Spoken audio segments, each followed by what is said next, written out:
Oh, this is fantastic. Awesome. It looks like we are live. Hi, everyone. Hello. It is 10:58 a.m. over here in Santa Cruz, California.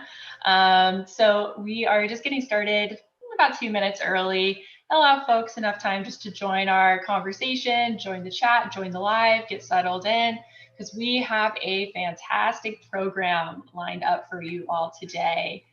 So it's so great to see everyone trickling into this YouTube live. But folks, if you are just tuning in, we will get started in just about a minute or so. But like I said, we have a really great program lined up for you all. So I hope you are excited as I am. But if you're watching, go ahead and say hi in the live comments. We love to see where our viewers are watching from, where they're listening from, and go ahead and introduce yourself, and maybe Joe and I will be able to give you a shout out. Awesome. All right, so we'll just get started in about a minute or so, but it's so great to see everyone coming in here. All right, hi everyone. This is so great, and happy Sea Otter Awareness Week to you all. We will get started in just about a minute, but this is the time to get settled in and get ready for a really, really great conversation. All right, well, it looks like a lot of folks have joined us, which is great. Oh, that's great. So we have someone that's watching all the way from San Francisco. Hello. And this person is coming down to Moss Landing and kayaking in Elkhorn Slough. So hopefully our conversation today will help you understand some of those furry little marine mammals that you'll eventually see out there. All right, so let's go ahead and get started. It's just 11 o'clock over here in Santa Cruz. And hi, everyone, and thanks for tuning in today. And a very, very happy Sea Otter Awareness Week from the Seymour Marine Discovery Center. My name is Jen Cormier, and I am the Visitor Programs Manager with the Seymour Center. And today is a really, really great day because we are joined by the awesome Joe Tomoleoni today, and he is a biologist and the Southwest Region Dive Safety Officer with the United States Geological Survey. Joe has spent the last 12 years studying sea otters from California to the Aleutian Islands in Alaska, and he and his colleagues conduct the annual range-wide sea otter census in California, and also perform a variety of tagging and tracking studies to examine sea otter behavior, movement patterns, reproduction and survival, in an effort to better understand the vital role that sea otters play in coastal ecosystems. In celebration of Sea Otter Awareness Week, and to show how scientific research plays a role in the understanding and conservation of the world's oceans, Joe and I will be chatting all about the annual Sea Otter Census, a very important project that typically takes place every year. But knowing me, I will probably also ask some questions about other interesting projects along the way. So Joe, thank you so much for being here today. Thank you so much for having me, Jen, and hey everyone, happy to chat with you all today. Awesome. Well, again, yeah, we are so excited that you're here. But before we dive in, I want to give a special shout out to the Elkhorn Slough Foundation, because they have allowed us special permission to view their OtterCam live stream today. So I'm going to pull that up in just a minute so we can actually take a look at Elkhorn Slough and see what's happening today. Because we're in this virtual world, right? You can see I'm at home, Joe, you're at home, but let's take a look at what's actually happening in the field today. So in just a few moments, that live stream will come up, and I will go ahead and share that. And as that live stream is coming up, I challenge everyone that's watching our conversation today to be the ultimate otter spotter. So what I mean by that is, as you are looking at this live stream from Elkhorn Slough, let us know if you see any otters out there. Let us know in the live chat or the live comments, and keep your eyes peeled. Oh, it looks like we're in luck today for some good viewing. But if you want more information about these otter camps or to view these otter camps outside of our event window today, please go ahead and visit the Elkhorn Slough's website. And again, a big thank you to the folks over at Elkhorn Slough for letting us feature these live camps this morning. And so back to business. Joe, I said earlier that you work with the United States Geological Survey, yet you are a sea otter biologist. And so I know a lot of folks, when they think of the USGS, they think of earthquakes and landslides and other geological processes, but you work with these marine mammals. So can you talk a little bit more about the division that you're in or the center that you work in, and what you guys are focused on? Yeah, of course. So that's a really great question to start, because I think whenever people ask who I work for and I say the USGS, they're immediately confused by what matters have to do with the Geological Survey. So believe it or not, USGS is more than just earthquakes and volcanoes. I belong to a center, our headquarters is in Sacramento, called the Western Ecological Research Center. So at the Western Ecological Research Center, you've got a lot of folks doing ecological research and working with wildlife. So our group at the Santa Cruz Field Station is primarily doing sea otter research, but also some other nearshore marine and estuarine ecology work related to sea otters. But there's folks in our center who are studying seabirds and freshwater waterfowl. There's folks that are studying giant garter snakes and desert tortoises. So there's really a lot more to USGS than just earthquakes and volcanoes. Yeah, that's amazing. So thank you so much for clearing that up, because I know when I first started working with the Seymour Center, I was like, how is the USGS involved in all of this other incredible research? So it really opened my eyes to see what that agency does. So that's really, really incredible. And I guess the $1 million question that I have, and that everybody is curious about, is that in your own words, can you briefly explain like what the annual sea otter census is and why it's important?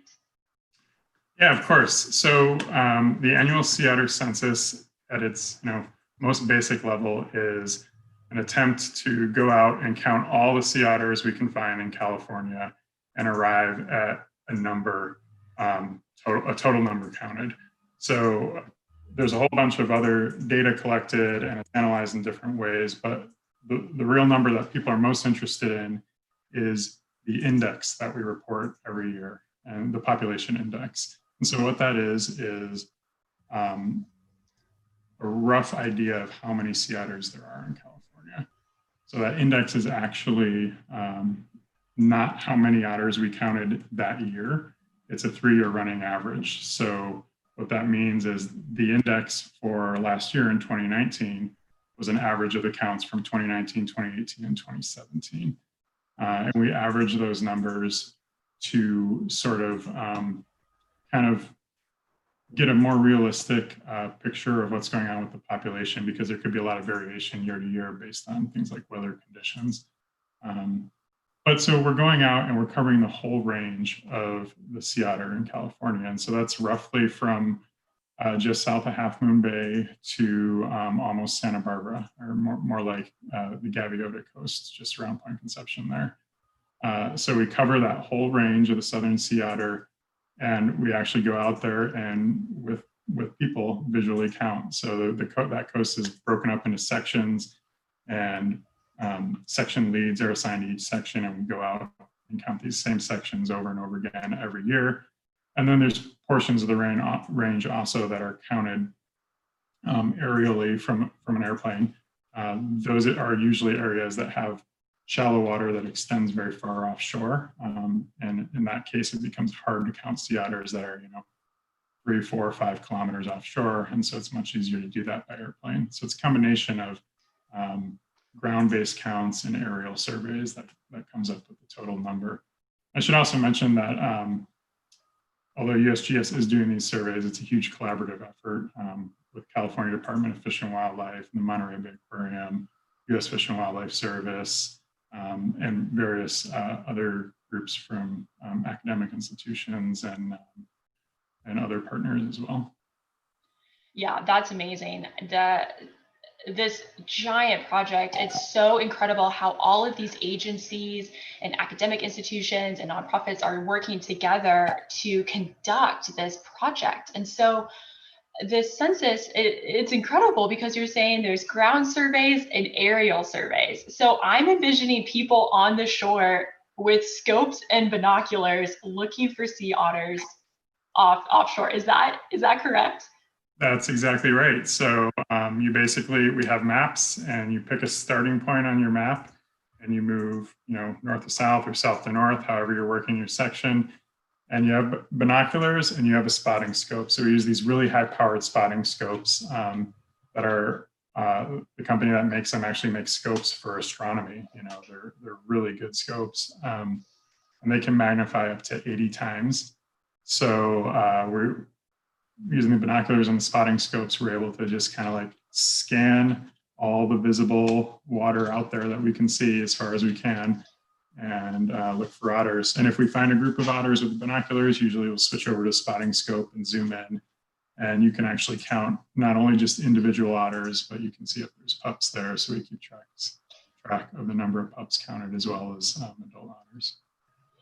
That's amazing. And so I can only imagine that these folks that are out there with binoculars and spotting scopes, they just have to be so well trained, because I know when I'm out on shore and I'm looking at the top of a kelp forest, and there's a huge kelp canopy, there's kelp everywhere, and there's sea otters in it. I can hardly tell the difference between what a sea otter is and what a kelp, the top of the kelp is. So how do you have any tips of the trade that you use to make sure that you're looking at a sea otter and not being fooled by some kelp?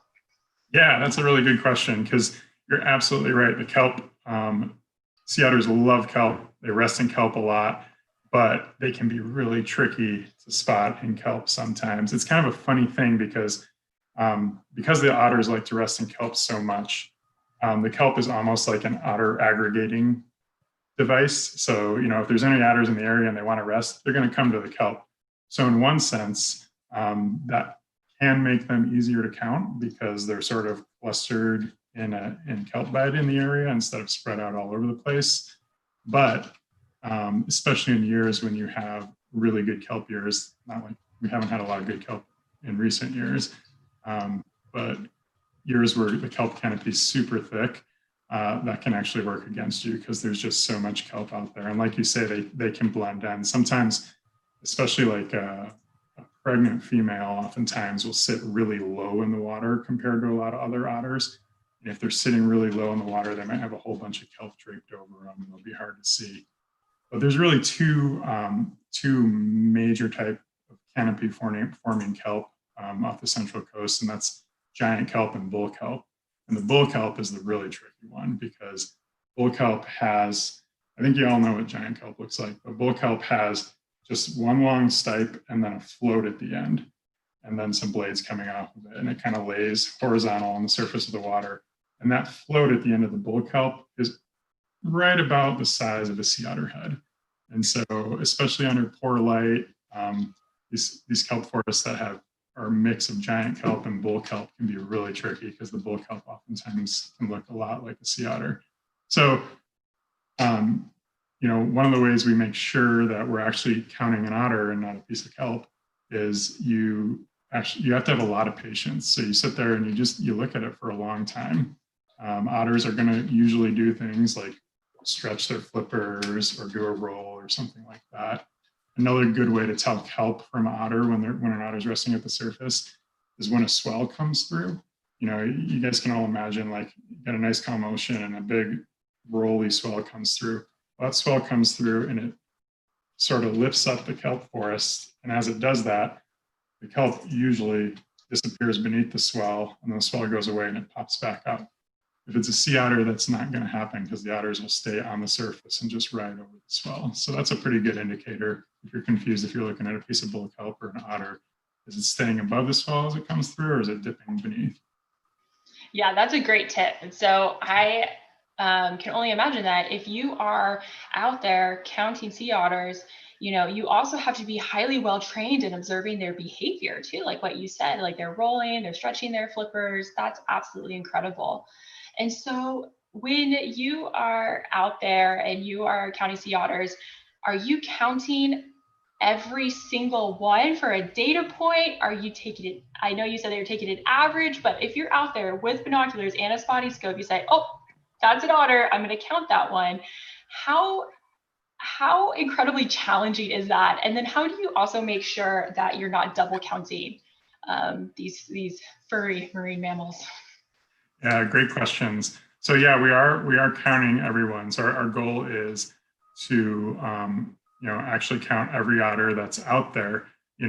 Of course, you're not, whatever the total number is, there's more than that out there, and you're not going to count every single otter. One might be underwater, or one might be too far offshore, or something like that. But your goal is to count every single one. So that's what we're trying to do. And in an area where there's just an otter or two, it's pretty easy. But when there's a lot of otters in a small area and they're all moving around doing different things, it can get tricky. So you mentioned double counting, and so that's something we really take all the precautions we can against doing. And you just kind of have to be sort of very methodical and systematic, like working, right to left or left to right, and not like zigzagging back and forth all over the place. Usually double counting isn't that big of a problem unless it's just like total chaos of otters moving everywhere in a small area. And that's not usually the case. Usually you have like 5 otters resting in a nice, neat raft. And there's one feeding over here and then one over there. And so once you count those otters, you basically move on. You kind of like use landmarks. And it's like, okay, the section's ended here. Now you pick up and move your stuff to the next section, whether that's on foot or by car. And then you never look back to the area you just counted. So you're always sort of moving linearly along the coast, so that you're decreasing the chance of double counting. Also, some otters actually, have a little bit different look to them too. Some of them are more white-headed than others. So some are pretty unique in that you can kind of tell if like, okay, you're on the edge of my cutoff area, but I know what you look like. I've counted you already. Yeah, definitely. Wow, that's incredible. And so I can only imagine that the census has been happening for such a long time, right? So how long has this census been taking place where you are out there counting all the sea otters that you see out in the wild? Yeah, it's been decades actually. I think it was early 90s, but actually blanking on the exact year, but it's been several decades that we've been doing this. And back then when it first started, the range of the sea otter in California was actually quite a bit smaller than it is today. And there were a lot fewer otters than there are today. Today, there's in the neighborhood of about 3,000 sea otters. You can see from our last census report in 2019. So yeah, the census has been done every single year, with the exception of 1 year around 2011, I believe, where weather conditions didn't allow us to complete the census. But other than that, for several decades, the census has been conducted every year.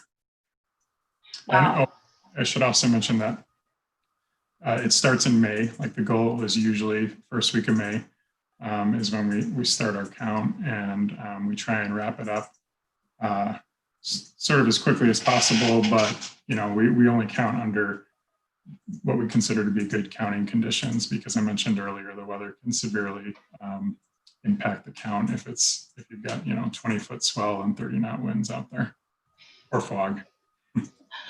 Right. I'm so glad you talked about the environmental conditions that you have to face too, because I can only imagine that counting sea otters, I mean, as much as people love sea otters and what they do for the ecosystem and the incredible role that they play, just you being on shore or the aerial surveys taking place, I can only imagine that you are facing extreme conditions, right? So like there's fog and it's cold. And do you have any like awesome field story that you just is so memorable from your career that you want to share?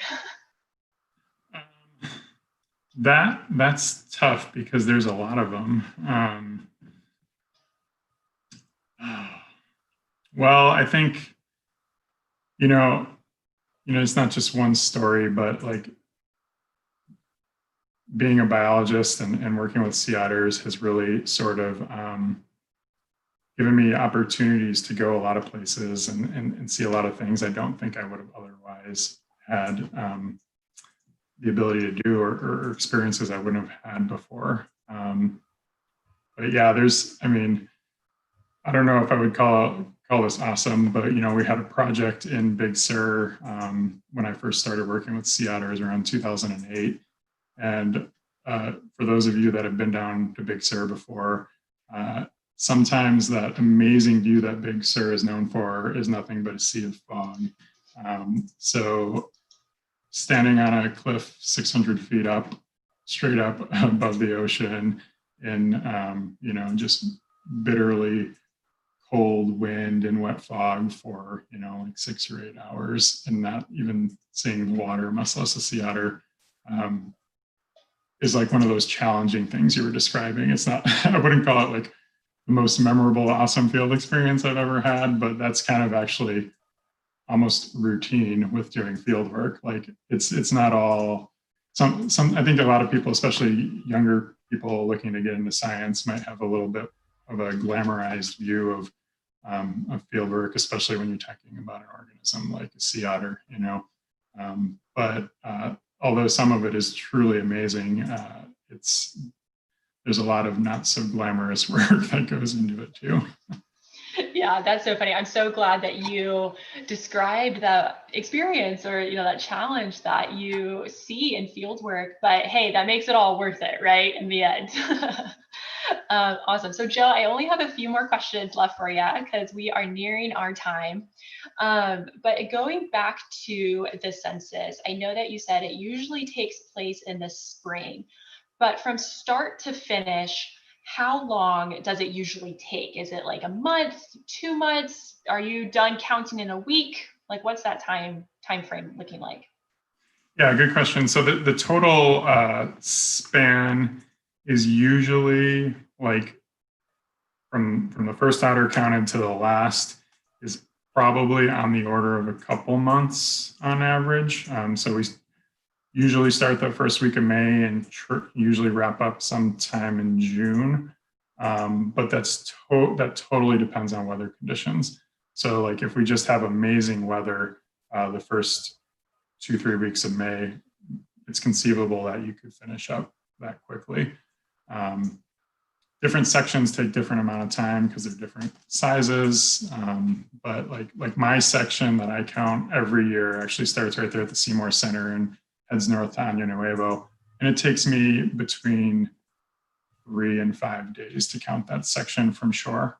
And then so other people are counting their sections at that same time. But then the big X factor every year is airplane time and weather conditions that are both safe for flying and also good for counting from the air too. So usually we finish up the ground count and are waiting for the last section or so to be counted by plane. Yeah, definitely. Wow, that's incredible. So I know that this year, unfortunately, the 2020 census was canceled due to COVID-19. And so I know how does that affect the overall scheme of things, right? You said the census has been taking place, right, for decades. It only didn't happen once due to weather conditions, and now it's not happening again. But does that affect your overall trends that you're looking at in the sea otter population? Like how does this missed year affect things? Yeah, so obviously with a long-term data set like we have with the census data, when you've had data from every year except 1 year in the past, you really like to have a continuity of data and continue getting census information annually. But because we do have such a robust history on sea otter populations in California, I don't think it's by any means the end of the world that the otters didn't get counted this year.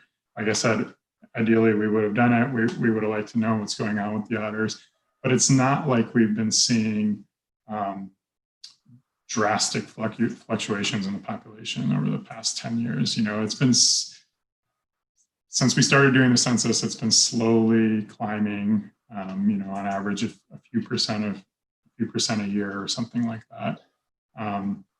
But the last few years, there's been sort of a downward tick in the average, but nothing that you look at and immediately are alarmed by. So I don't think the absence of the census this year is means we're like going to miss something critical. But we'll find out next year. Hopefully, we'll be able to do the census in the spring next year and pick up where we left off and see what's going on with the population in 2021. Yeah, definitely. That's great. And so, all right, Joe, I have two more questions, I promise. But so my next question is that you collect all this data, you count all of the sea otters, off of the California's coastline, and then you produce a report, right? And so the next question is, you have that report. What does all of that data do? Like, what's the next step? So like, where does that data go? How does it get distributed? Let's see. And sorry about that, a little technical glitch. I'm going to go ahead and stop sharing my screen here. It looks like we got a little bit of a technical glitch there. So to pick up where I left off, you collect all this data, you count the sea otters out in the wild, but what's the next steps? Like, where does that report go? How does it get distributed? How does it inform other agencies? Yeah, so that's the really important part, right? That's the information needs to get out there to people. So we work on a report after the data are finished collected. There's quite a number of analyses that are done and the report's written up, and so that's usually done over the summer. And historically, we've sort of tried to target Sea Otter Awareness Week as the release date for the report. Just gives us just about enough time to finish up what we need to do, and it works out really well that it's Sea Otter Awareness Week. So normally you'd be getting the 2020 census report right now, but there obviously, as we said, was no 2020 census. So that report is publicly available when it's finalized. So it's on USGS's website. Probably the easiest way to get there is just to Google it, use your search engine. If you type in something like, the most recent report is 2019, you type in 2019 Sea Otter Census, your first hit is going to be the USGS website where the report is. So anybody, that's one of the things with science. A lot of times people complain that the latest science is buried behind paywalls in academic journals and things like that. But the work that we do with the federal government is available to the public. So anybody can go on there and download the full report and find out what's going on with sea otters in the most recent census, but also a lot of the historical data in those reports as well. So it's right there online, available for anyone. Yeah, that's really great to know as well. I know that I do a lot of, researching and reading on that website too, just to stay up to date of what USGS is doing and all the current sea otter research that you are all up to. So it's a really, really incredible website, and I will make sure to link it down in the video description below once we are wrapped up here. So Joe, we are close on time, but I have to ask you this question because I'm so curious. What is the absolute best part of your job that you absolutely love? Like the reason why you love being a sea otter biologist? Well, I wanted to be a marine biologist since I was about 2 years old. So, and the reason for that was being in the field and working with the animals. And I've got to say that there's been all kinds of new aspects that have come into my job over the years.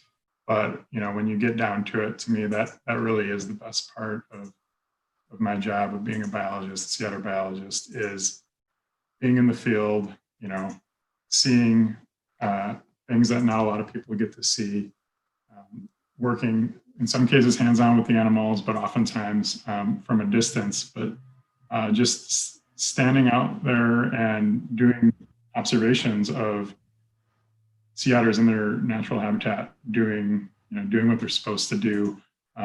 It's just really cool. And you see all kinds of, you see whales and sharks and, rare birds and just all kinds of amazing things when you're out there in the field. So yeah, that's the best part. Oh, that's so incredible. Well, thank you so much for sharing that. It sounds like such an incredible experience, and I'm so glad that you are on the forefront of this science and collecting all of this data and doing and saving sea otters pretty much. So we're really, really fortunate to talk to you and ask you questions because you are just so knowledgeable, and I'm so happy that you're here. But unfortunately, our time is coming to an end. So I can no longer ask you the 1,000 questions that I have lined up for you. But do you have, in addition to the website that you mentioned earlier, do you have another website or a place online where folks can go to learn more about you and your research and what you do? Yeah, so for me, I have a employee profile on the USGS website. You can find that by Googling my name. But another place you can check out is actually brand new. USGS just got a Facebook page called, I think it's USGS Science in California. So y'all can go follow USGS Science in California on Facebook. And there's going to be a lot of otter content this week because it's the Otter Awareness Week, but there's also a lot of really neat information about other USGS research that's happening in California on that page as well. Definitely. Well, I'll make sure to link all of those things in the video description below so folks can find it after we wrap up here. But again, I just want to say a big thank you, Joe, for joining us today. And I also want to say a big thank you to Elkhorn Sleuth Foundation as well for allowing us to view their otter cam and see a live stream of Elkhorn Slough. Unfortunately, we did run into a few technical problems. But if you are interested in viewing their live stream at any other point in time, please go ahead and visit their website and the link in the video description below. And I also want to give a big shout out to everyone that's tuning in this morning. It's really Seymour Center supporters like you that make these online programs possible. So I ask, if you are in the position, please consider making a donation or becoming a member with the Seymour Center. You can find more information on our website, which is seymourcenter.ucsc.edu, or you can click on the links in the video description below. But I want to say happy Sea Otter Awareness Week. I hope you have a great rest of your week. Keep celebrating with us all week long. And please stay safe, stay healthy, and we will see you next time. Bye, everyone. Thank you again.